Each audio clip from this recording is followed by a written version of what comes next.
histoire a commencé avec un aspirateur et une odeur de parfum étranger dans mon couloir. Ma femme aurait dû être à la maison.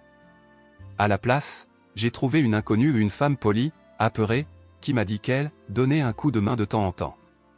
Ce moment, c'était la fissure dans le verre. Je n'ai pas crié. Je n'ai pas exigé d'explication. J'ai souri, pris mes documents et je suis parti. Mais à cet instant, je suis devenu un autre homme, un homme avec un plan. Et ma femme? Elle ignorait que ces beaux mensonges étaient déjà démasqués. Ce qui a suivi fut une semaine de silence, de faux sourires, de caméras cachées et une révélation qui a tout exposé. Ce n'est pas juste une histoire d'infidélité. C'est une histoire sur ce qu'on fait quand la personne en qui on avait le plus confiance décide qu'on n'est qu'une option parmi d'autres. Et sur ce qui arrive quand on décide de ne plus être courtois. Commençons. C'était un jeudi, vers 11h15 du matin. Je m'en souviens parce que je venais de finir mon deuxième café et j'étais à mi-chemin à travers Lyon, en route pour une visite immobilière, quand j'ai réalisé que j'avais oublié les contrats signés pour le projet du bois sur mon bureau chez moi. Il fallait ces papiers pour la réunion de 13h. Pas question d'envoyer des scans par email. C'était un de ces contrats à l'ancienne où une signature papier avait encore du poids. J'ai juré à voix basse, fait demi-tour et repris la route vers la maison. J'habite près du bureau, seulement 30 minutes en voiture sans embouteillage. En chemin, je pensais déjà à l'excuse que j'allais donner en entrant et en voyant Camille en peignoir, plongée dans un de ces documentaires criminels qu'elle dévore comme du pop-corn. Mais en arrivant dans l'allée, quelque chose clochait. Sa voiture n'était pas là, contrairement à d'habitude. En entrant, j'ai tout de suite senti l'absence. Pas d'odeur de bougie à la lavande fleur d'oranger. Camille en allume toujours une dans l'entrée. Pas de cris de victimes issus de ces documentaires. Juste un bourdonnement mécanique étrange que je n'ai pas reconnu tout de suite. En tournant au coin du couloir, je l'ai vue. Une femme que je n'avais jamais rencontrée, en train de passer l'aspirateur. Elle n'a pas levé les yeux immédiatement. Ce n'est que lorsque j'ai avancé et tout sauté qu'elle a sursauté. Oh! Désolé, je ne savais pas qu'il y aurait quelqu'un, a-t-elle bégayé. Je l'ai regardée. Elle m'a regardé. Pendant quelques secondes, on est resté figé comme des cerfs face à des phares. Je crois que je me suis trompé de maison, ai-je dit, à moitié pour plaisanter, histoire de détendre l'atmosphère. Elle m'a adressé un sourire nerveux. Non, c'est bien ici. Camille m'a dit que je pouvais passer. Je suis juste la femme de ménage. J'ai cligné des yeux. Femme de ménage? Oui, elle m'a dit qu'elle avait des courses aujourd'hui et m'a demandé de nettoyer un peu. Je viens de temps en temps. De temps en temps. J'ai hoché la tête lentement. Mon esprit allait à 100 à l'heure, mais extérieurement, je restais calme. D'accord, bien sûr, ai-je dit. Je suis juste venu récupérer des papiers dans le bureau. Je ne vous dérangerai pas. Elle s'est un peu détendue, a hoché la tête et a repris son aspirateur tandis que je passais devant elle. De temps en temps.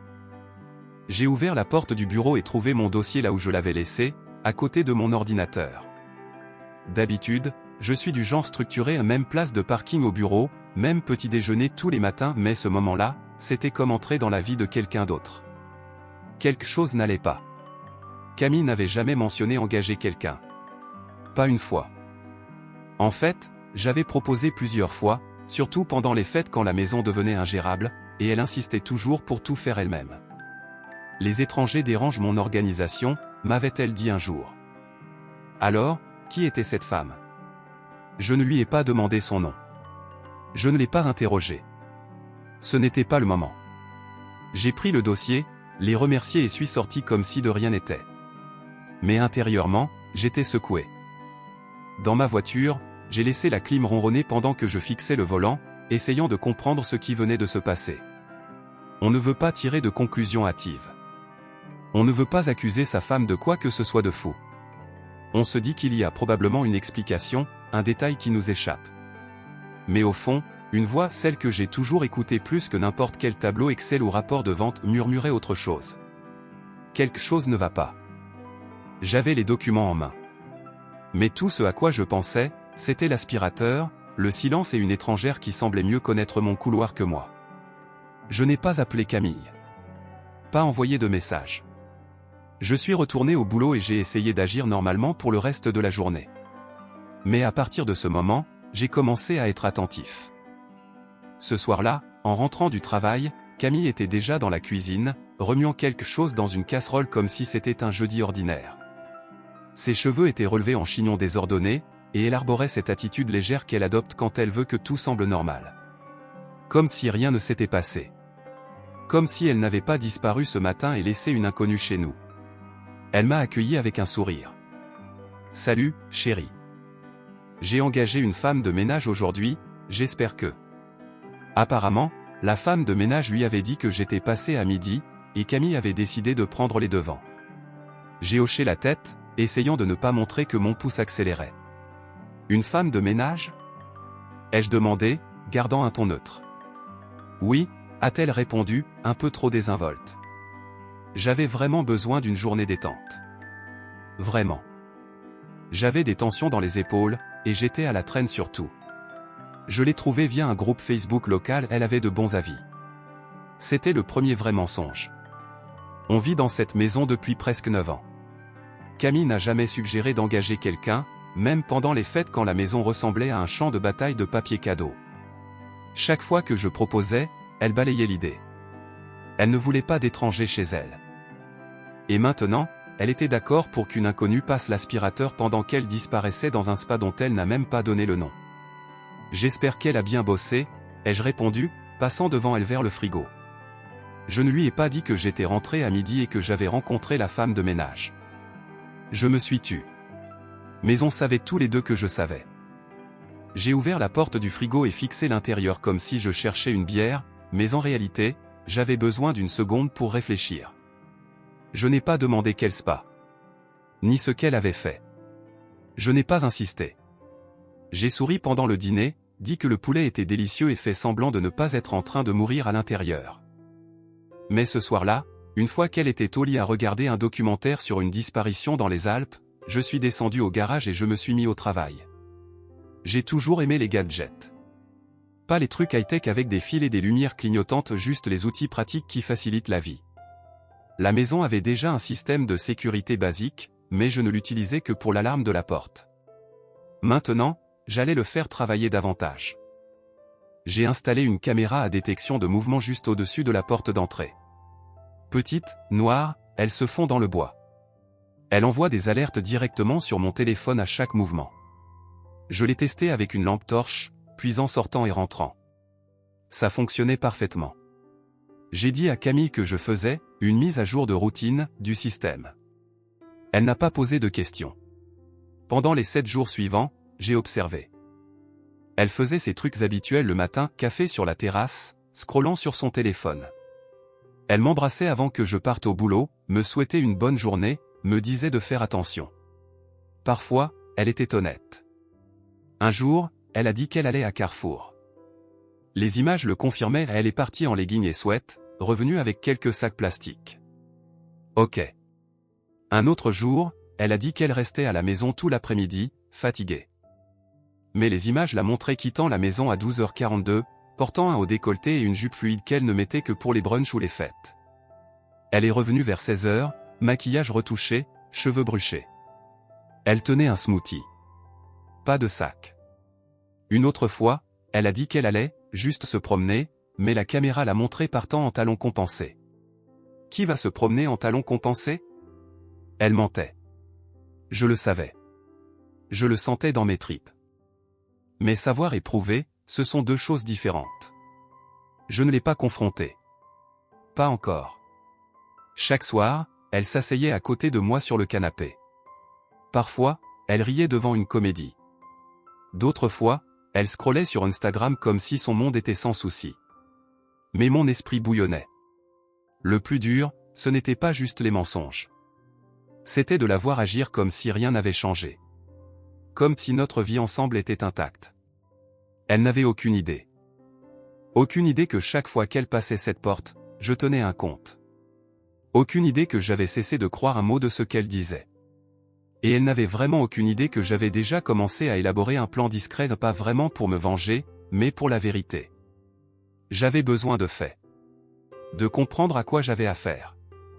De tout voir avant de décider de la suite. Alors j'ai attendu. J'ai souri. Je l'ai embrassée sur la joue le matin. Et j'ai observé. Vendredi matin a commencé avec le soleil qui inondait les fenêtres de la cuisine et Camille qui fredonnait en préparant des œufs brouillés. Elle était déjà habillée, coiffée, maquillée avant même que j'aie pris ma deuxième gorgée de café. Ce n'était pas inhabituel, mais c'était un peu trop pour une simple séance à la salle de sport. En m'asseyant à table, elle m'a dit qu'elle avait une journée chargée. Je vais à la salle après le petit-déj, a-t-elle dit, en posant une tartine sur mon assiette. Ensuite, je ferai peut-être un tour au Hall ou à Leclerc, selon la circulation. Je n'aurai pas le temps de cuisiner, alors tu pourrais prendre un truc sympa pour le dîner? Je t'enverrai ce que je veux quand tu rentreras. J'ai hoché la tête. Ok, tiens-moi au courant. Elle s'est penchée et m'a embrassé sur le front, un geste qu'elle faisait seulement quand elle était de très bonne humeur ou quand elle voulait éviter les questions. J'ai pris mon café à emporter, dit au revoir et conduit autour du quartier comme d'habitude. Mais au lieu d'aller au bureau, j'ai continué. 10 minutes plus tard, je me suis garé sur le parking d'une agence de location de voitures à la périphérie de Lyon. J'avais réservé une berline grise banale. Rien d'ostentatoire, rien de mémorable. Je ne voulais pas qu'elle repère ma camionnette dans son rétroviseur. Je suis retourné vers le quartier et me suis garé à 4 rues, assez loin pour voir la rue mais assez près pour la suivre quand elle partirait. J'ai attendu. La matinée passait lentement. J'ai bu un café de station-service et gardé la tête baissée chaque fois qu'un promeneur passait. J'ai dû vérifier l'application de la caméra sur mon téléphone une douzaine de fois, actualisant le flux de la caméra de la porte d'entrée. À 10h12, l'alerte est arrivée. Mouvement détecté. J'ai ouvert l'appli. Elle était là, sortant de la maison, sac à l'épaule, clé en main. Mais elle ne portait pas le legging noir et le sweat qu'elle avait préparé. Maintenant, c'était un jean, des talons et un chemisier décolleté que je n'avais pas vu depuis longtemps, le genre qu'elle mettait pour nos soirées en amoureux, quand on en faisait encore. J'ai démarré et attendu qu'elle s'éloigne de quelques maisons. Puis je me suis glissé dans la circulation, quelques voitures derrière elle. Elle a pris la direction du nord, vers la zone des salles de sport près de l'autoroute. Je l'ai suivie sur la voie d'accès et l'ai vue se garer sur le parking d'une salle UP. Un de ces endroits avec des baies vitrées, des serviettes à l'eucalyptus et un bar à smoothie dans l'entrée. Elle s'est garée et est entrée comme si elle était chez elle. Je suis resté à distance. Je me suis garé dans une station-service en face et j'ai observé les portes. Elle est sortie en moins de 10 minutes. Pas de sueur. Pas de serviette. Pas de changement de tenue. Juste elle, marchant rapidement vers sa voiture, regardant son téléphone. Voilà tout. Elle n'avait pas fait de sport, elle s'était inscrite. Avait acheté un abonnement. Probablement pour me le brandir au visage si je posais des questions sur son emploi du temps. Elle est repartie. Cette fois, elle n'a pas pris la direction des halles ou d'un magasin que je connaissais. Elle a pris l'autoroute vers l'ouest, en direction des zones industrielles et des nouveaux lotissements, vers la périphérie de la ville. Mes mains suaient sur le volant. J'ai baissé la radio et me suis concentré pour rester à 2 ou 3 voitures derrière. Elle a pris une sortie menant à une de ces routes semi-rurales 2 voies, beaucoup d'arbres, pas grand-chose d'autre. Le genre d'endroit où on ne va que si on sait exactement où on va. Après environ 15 minutes, elle a tourné dans une longue allée que je n'avais jamais remarquée, cachée derrière des pins épais. J'ai continué, jeté un coup d'œil dans le rétroviseur et vu la maison. Ce n'était pas n'importe quelle maison. C'était un manoir. Grande fenêtre. Façade en pierre. Jardin paysager coûteux. Une de ces propriétés modernes avec un portail automatique et des lumières élégantes le long de l'allée. Je me suis garé au virage suivant et suis sorti de la voiture, marchant le long des arbres. Je restais assez loin pour ne pas être vu, mais assez près pour observer. Elle s'est garée. Est sortie. A ajusté ses cheveux dans le rétroviseur latéral. Puis elle a marché vers la porte d'entrée comme si elle l'avait fait 100 fois. Quelques secondes plus tard, la porte s'est ouverte. Et elle est entrée. Sans hésiter. Sans frapper et attendre. Sans regarder autour d'elle. Je suis resté derrière un arbre un long moment, fixant la maison comme si elle allait me donner des réponses. Mais rien. Elle restait là, silencieuse et impeccable, entourée de calme. J'ai recommencé à observer. À 16h40, je l'ai appelée. J'ai dit que j'étais au restaurant et j'ai demandé ce qu'elle voulait. Elle a répondu. Puis je l'ai vu sortir précipitamment de la maison, monter dans sa voiture et rentrer. Je l'ai suivie. Elle est entrée par la porte d'entrée, calme, posée comme si elle n'avait pas été pressée une heure plus tôt. J'ai attendu environ 10 minutes avant de rentrer. Quand je suis arrivé dans l'allée, sa voiture était déjà garée, face à l'avant comme toujours.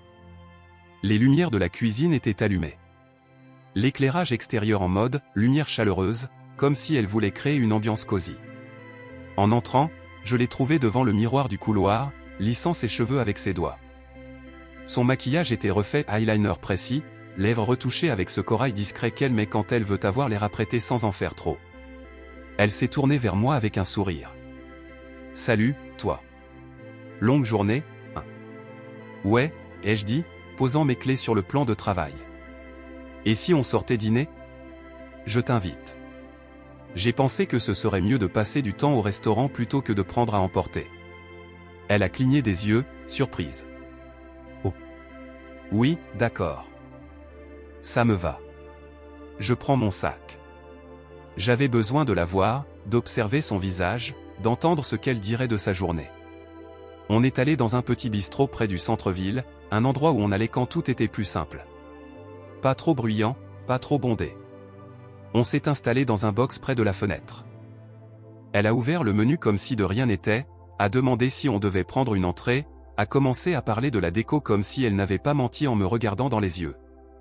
J'ai attendu que la serveuse apporte nos boissons avant de demander, alors, la salle de sport, c'était comment ? Elle a pris une gorgée de son thé glacé et a souri. Bien. J'ai fait genre 1h30. J'ai testé une nouvelle machine, mes bras vont être en compote demain. J'ai haussé un sourcil. 1h30 ? Solide.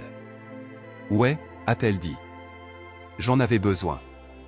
Elle a fouillé dans son sac et en a sorti une petite boîte en velours noir, qu'elle a ouverte pour me montrer. À l'intérieur, une fine bague en argent avec une petite pierre de saphir élégante, délicate, pas son style habituel. Je me suis offert un truc. Juste une petite récompense pour tenir mes objectifs, a-t-elle dit. Joli, ai-je répondu, gardant un ton neutre. Où tu l'as trouvée ? Oh, cette petite boutique près du marché Saint-Antoine. Tu sais, celle avec les cristaux et les bougies ?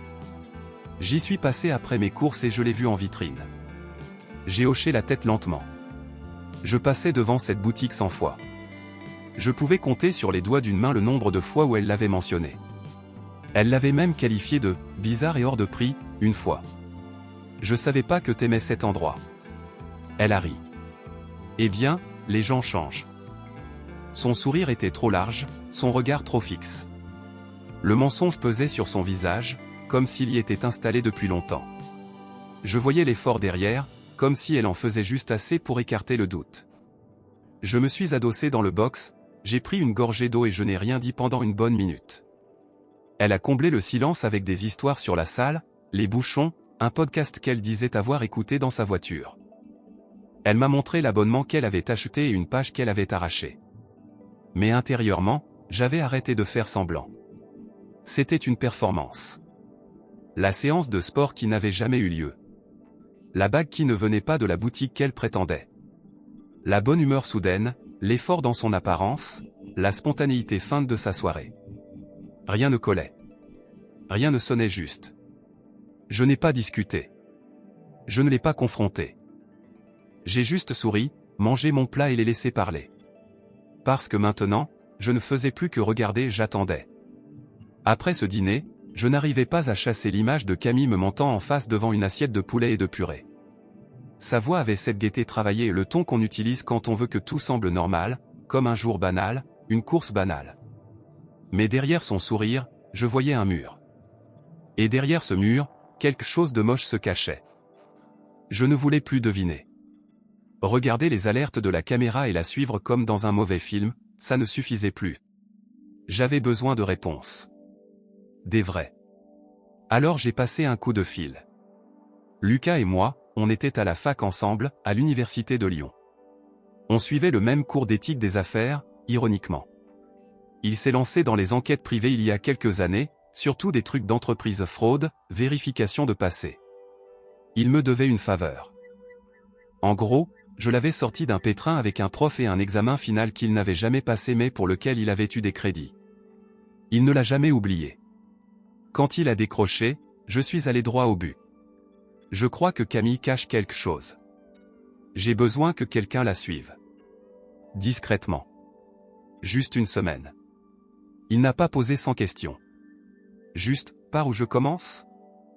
Je lui ai donné son emploi du temps, ce que je savais, et où elle était allée la dernière fois que je l'avais suivie. Je lui ai envoyé l'adresse de ce manoir à la périphérie, celui caché derrière les pins comme s'il ne voulait pas être trouvé. Lucas a dit qu'il serait discret, qu'il se fondrait dans le décor. Il était doué pour ça. Je lui faisais confiance. Pendant les 7 jours suivants, j'ai continué ma vie comme si de rien n'était. Je suis allé au travail. Je suis rentré. J'ai mangé ce que Camille cuisinait et hoché la tête à ses histoires.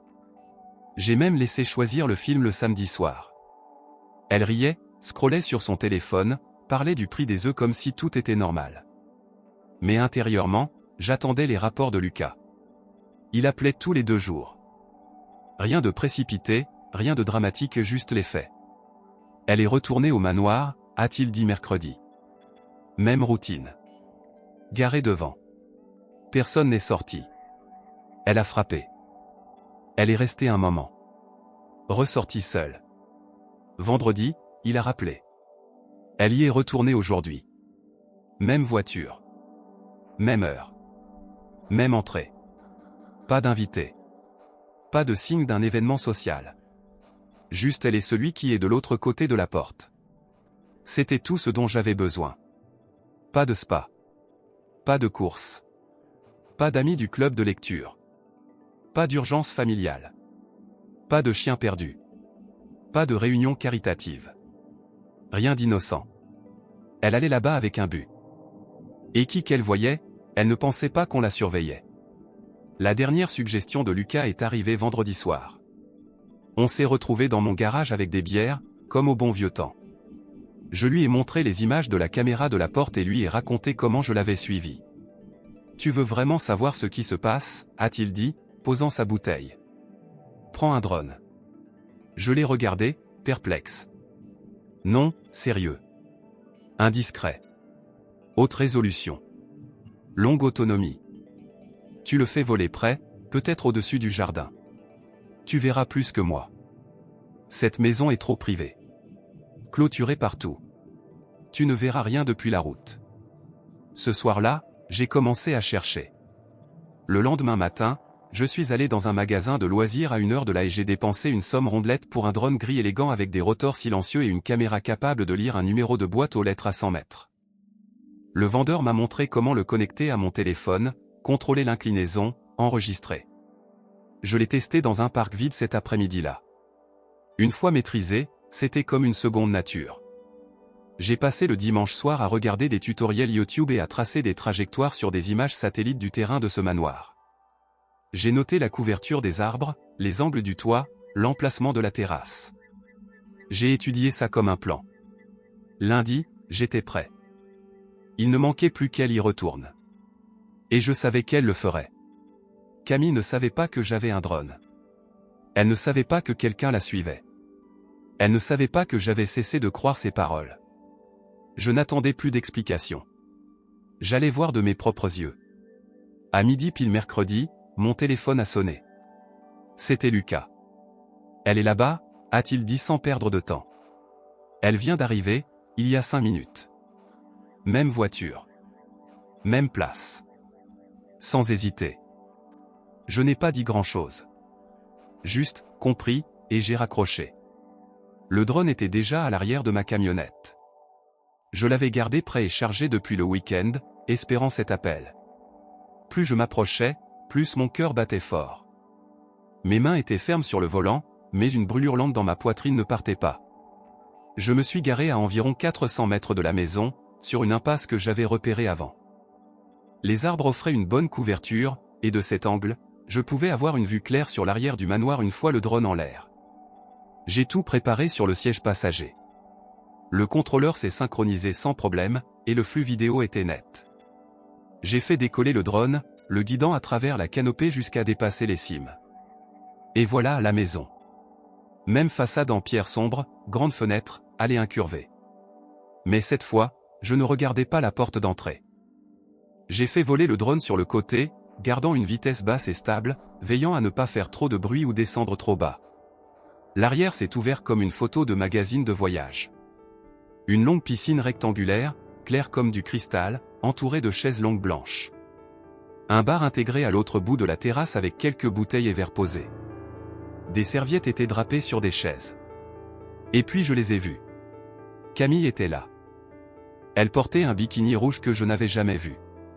Ses cheveux étaient relevés en ce chignon torsadé qu'elle utilisait quand elle voulait avoir l'air naturellement jolie. Elle était dans la partie peu profonde de la piscine, les bras autour d'un grand type.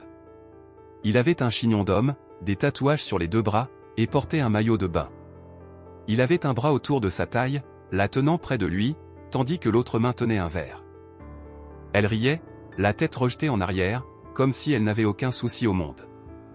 Une autre fille s'est approchée, blonde, bronzée, en bikini blanc et a versé une bouteille dans la bouche de Camille. Elle n'a pas hésité. Elle s'est penchée en arrière et a laissé couler, pendant que le type tatoué la soutenait. À côté, 2 autres gars étaient assis sur des chaises longues, torse nu, riant et regardant comme si c'était juste un spectacle. Une autre brune en bikini vert est passée avec un cocktail dans chaque main et en a tendu un au type tatoué. Il l'a à peine regardé. Son attention restait sur Camille. J'ai zoomé avec le drone, prudent pour ne pas trop m'approcher. La caméra capturait tout, visage, corps, sourire, contact. La façon dont Camille se déplaçait autour de lui comme si elle était chez elle. Pas mal à l'aise. Pas nerveuse. Juste à l'aise. Comme si c'était déjà arrivé. J'ai tout enregistré. Le flux 1080p était net, stable.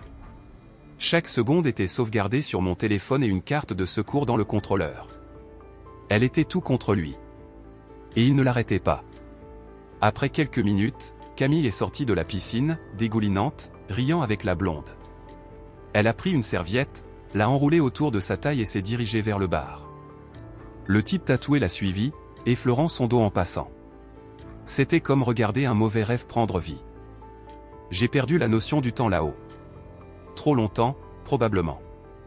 Un des gars sur une chaise a levé les yeux, plissant les yeux vers le ciel.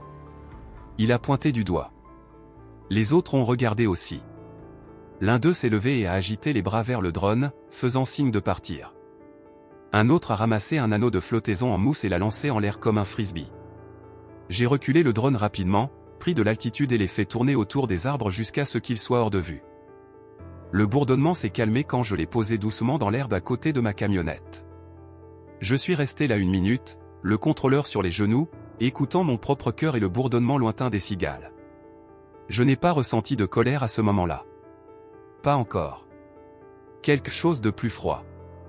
Une sorte de confirmation vide. La dernière pièce. La preuve. Elle n'était pas là-bas avec des copines, à siroter des verres pour s'amuser innocemment.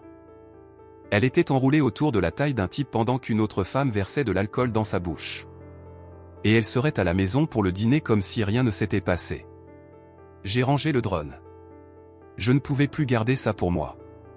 J'avais besoin de renfort, pas pour me calmer, pas pour des conseils. J'avais besoin de présence. De gens qui me connaissaient d'avant tout ça. Alors j'ai appelé mes potes. Théo était le premier. On est proche depuis le CM2. Il tient un garage auto maintenant. Mec honnête, costaud, direct. Il n'a pas demandé pourquoi je voulais qu'on se voie. Juste, où? Ensuite, Victor. Venu d'Ukraine avec ses parents au collège. Dur comme un roc, silencieux comme une pierre sauf quand tu lui tends une bière. Il bosse dans le BTP maintenant, surtout des charpentes. Loyal jusqu'à l'os. Léo était le suivant. Le plus petit du groupe, mais malin comme tout. Il est dans l'informatique maintenant. Mec maigre, toujours à plaisanter qu'il ressemble à un livreur qu'on ne suspecte pas. C'était exactement pour ça que j'avais besoin de lui. Enfin, Marc. Grand, rond, et le mec le plus drôle que vous rencontrerez.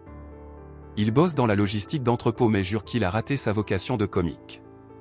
Derrière les blagues, il a une colonne vertébrale en acier. On s'est retrouvés 1 heure plus tard dans une station-service près du manoir. Tout le monde portait un sweat à capuche, comme je l'avais demandé. Couleur neutre. Rien de voyant. J'ai expliqué simplement, pas d'armes, pas de vrais dégâts. On n'est pas là pour se battre. On est là pour envoyer un message. Suivez-moi, leur ai-je dit. Ils n'ont pas eu besoin d'être convaincus. On s'est garé à 2 rues et on a marché le reste. Léo portait une boîte en carton marron sous le bras.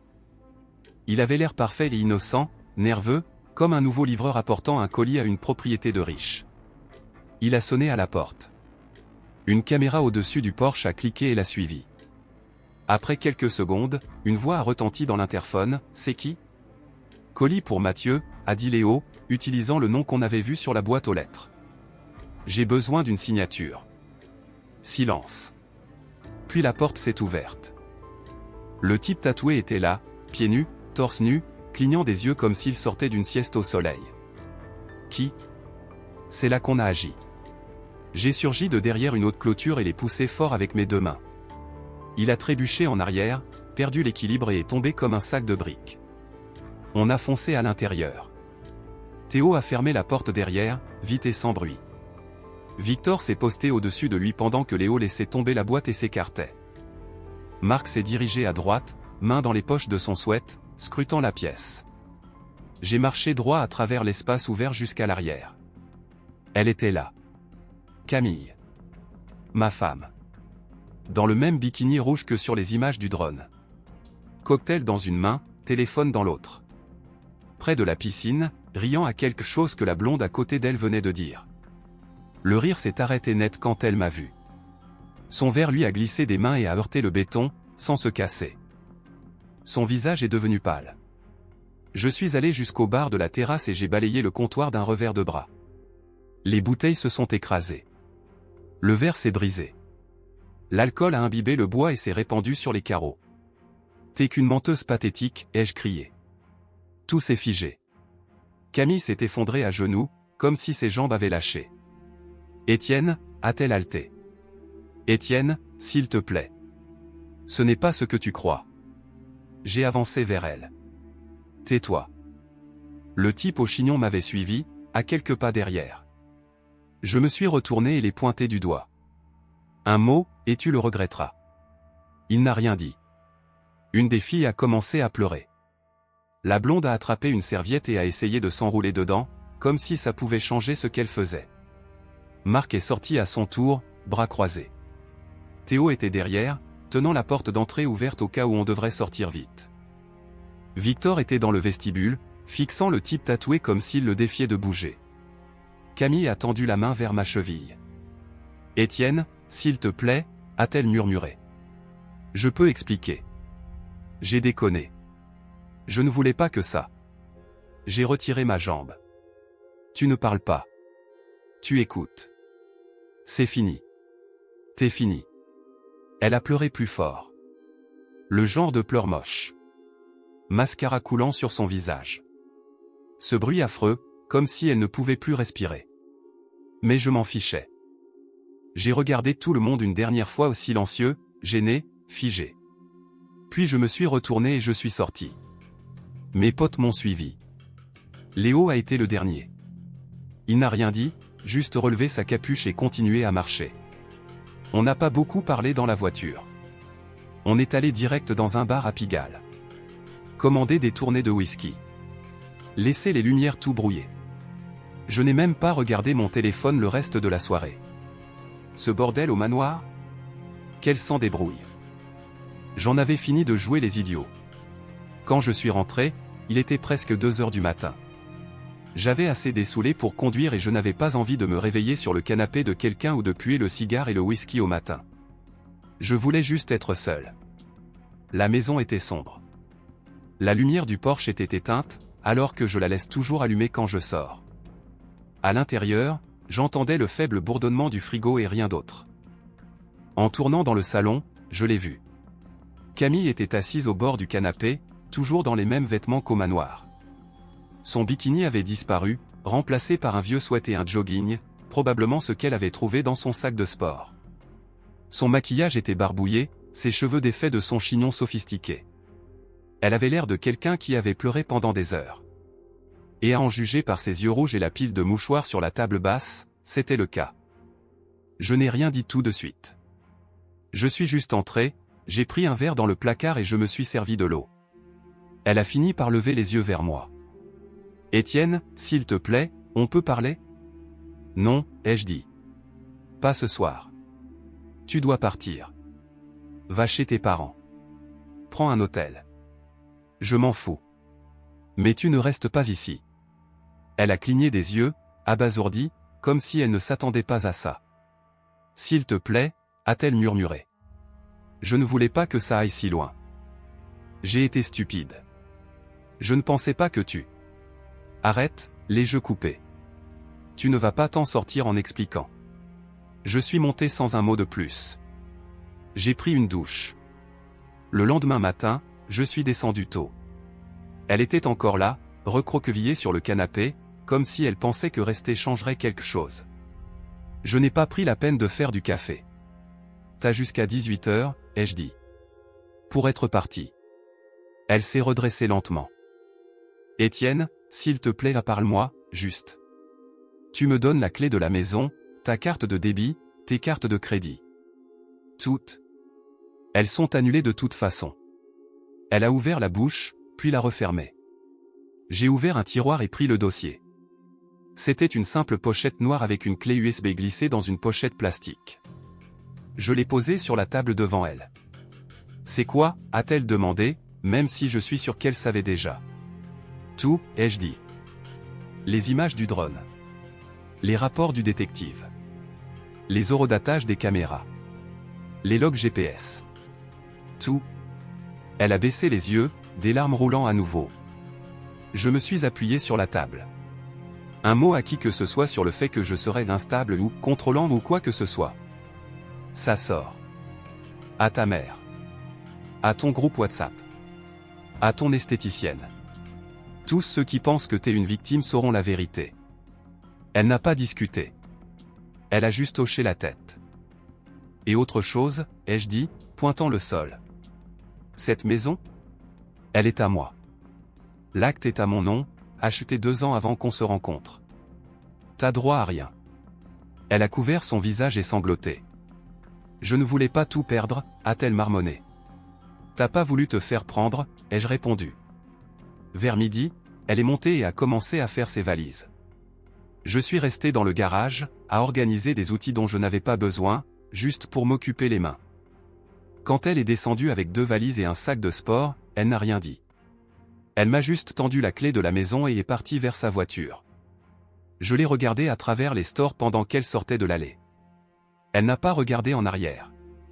Ce soir-là, je me suis assis sur la terrasse avec une bière. C'était calme.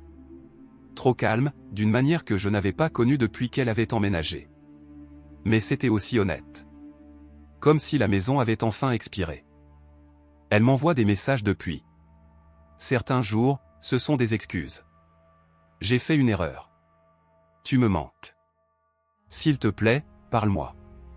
D'autres jours, c'est un mélange de culpabilité et de saute d'humeur. Elle me blâme, se blâme, blâme le stress, l'ennui, ses amis. Parfois, je ne réponds pas. D'autres fois, je le fais, mais seulement si j'ai besoin de me défouler. Elle a dit une fois qu'elle portait encore sa bague parce qu'elle n'était pas prête à lâcher prise. Je n'ai pas répondu à ça. J'ai déjà vu un avocat. Les papiers sont en cours. On ne va pas traîner. Pas de règlement, pas de partage de biens. Elle part avec ses vêtements et les meubles qu'elle a apportés, pas grand-chose. Je n'ai pas encore parlé à mes parents. Je n'ai pas dit grand-chose à qui que ce soit, pour être honnête. Une partie de moi ne veut pas de la pitié. L'autre sait que dès que je le dirai à voix haute, ce sera définitif.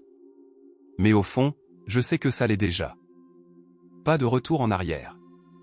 Elle a choisi ça. Elle l'a construit. J'ai juste fini par voir ce que c'était vraiment. Partagez votre avis dans les commentaires, était-ce une bonne idée de la confronter ainsi au manoir, ou aurais-je dû régler cela en privé? Si vous avez aimé cette histoire, abonnez-vous à la chaîne et laissez-nous un « j'aime ».